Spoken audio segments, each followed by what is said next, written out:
తెలంగాణ కాంగ్రెస్ లో కొండా సురేఖ ఎపిసోడ్ పై సస్పెన్స్ కొనసాగుతోంది. కేసీ వేణుగోపాల్ ఈ నెల 31న విదేశీ పర్యటన ముగించుకుని ఢిల్లీకి వచ్చిన తర్వాత కొండా సురేఖపై క్రమశిక్షణ కమిటీ చేసిన సిఫార్సుపై నిర్ణయం తీసుకునే అవకాశం ఉంది. మరోవైపు డిప్యూటీ సీఎంతో కొండా మురళి భేటీ అనంతరం ఖర్గేతో భట్టి భేటీ కావడం ప్రాధాన్యత సంతరించుకుంది. కేసీ వేణుగోపాల్ ఢిల్లీ వచ్చే లోపే సయోధ్య కుదురుతుందా, కొండా మురళి రాయబారం సక్సెస్ అవుతుందా అనే అంశంపై అటు గాంధీ భవన్ సర్కిల్స్ లో ఇటు రాజకీయ వర్గాల్లో ఉత్కంఠ నెలకొంది. పూర్తి సమాచారం అందిస్తారు మా కరెస్పాండెంట్ రాకేష్, గాంధీ భవన్ నుంచి లైవ్ లో జాయిన్ అవుతున్నారు. రాకేష్, చెప్పండి, ఇప్పటికే ఈ వ్యాఖ్యలు చేసి చాలా రోజులైంది, వరుసగా మనం చూస్తూ ఉన్నాం, ఒకరి తర్వాత ఒకరితో భేటీలు. సో ఏం జరుగుతోంది, కొండా సురేఖ ఎపిసోడ్ లో ఏం జరగబోతోందనే ఉత్కంఠ కంటిన్యూ అవుతోంది. AICC general secretary KC Venugopal విదేశీ పర్యటనలో ప్రస్తుతం ఉన్నారు. ఈ నెల 31న ఆయన తిరిగి అమెరికా నుంచి భారతదేశానికి రాబోతున్నారు. ఈ నేపథ్యంలో ఈ అంశం పైన సంబంధించి తీవ్రంగా చర్చ జరుగుతోంది. పార్టీ ఇంటర్నల్గా కూడా డిస్కషన్ జరుగుతోంది.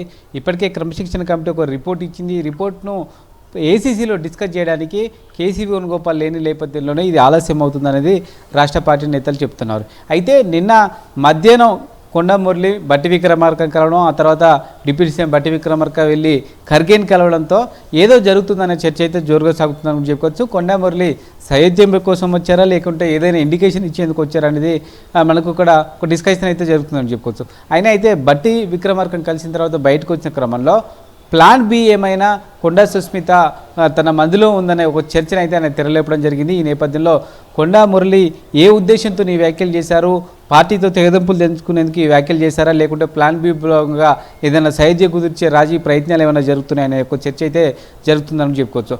అయితే ప్రధానంగా కూడా కొండా మురళి బట్టి విక్రమార్కను కలిసిన తర్వాత బట్టి విక్రమార్క బెంగళూరు వెళ్ళి ఖర్గేని కలవడం అనేది ఒక ప్రాధాన్యత సంబంధించింది. ఈ విషయంలో ఏదో ఒక కీలక నిర్ణయం జరగబోతా ఉంది, ఏదో ఒక సైద్యకు ఒక ప్రయత్నం జరుగుతుందనే చర్చ అయితే జరుగుతుందని చెప్పుకోవచ్చు. ఎందుకంటే సీఎం రేవంత్ రెడ్డి లండన్ పర్యటించి వచ్చిన తర్వాత పార్టీ నేతలు ఈ అంశం మీద మాట్లాడొద్దంటూ కూడా ఆదేశాలు జారీ చేశారు. అప్పటి నుంచి ఎవరు కూడా మాట్లాడిన పరిస్థితి. మరోవైపు కొండా సురేఖ వరంగల్లో పర్యటిస్తున్నప్పటికీ ఈ అంశం మీద ఆమె మాట్లాడడానికి నిరాకరిస్తున్నారు. నిన్న కొండా మురళి తప్పితే మిగతా నేతలు ఎవరు కూడా ఈ అంశం మీద మాట్లాడట్లేదు.